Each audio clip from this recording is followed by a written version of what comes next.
পা ডিভাইড করুন। চলুন, হাঁটুন। আপনি দাঁড়িয়ে থেকে রান্না করতে পারবেন দুদিন পর। হ্যাঁ, অনেক লুজ হয়ে গেছে, ঠিক আছে? আসুন। বেশ ছাড়া হাঁটছেন তো? ব্যাস ঠিক আছে, এবার যান ওই ঘরে।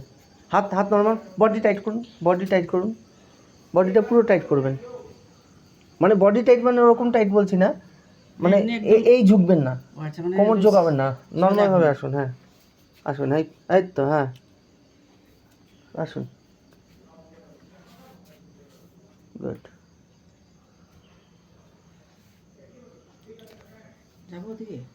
হ্যাঁ আসতে পারেন, আসুন।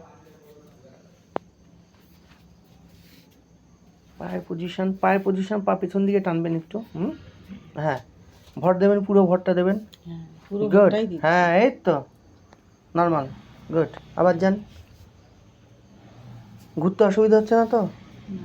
গুড, চলে যান। ওরকম না, পা ফাঁকা করুন, ব্যালেন্স করে করে হাঁটুন। হ্যাঁ,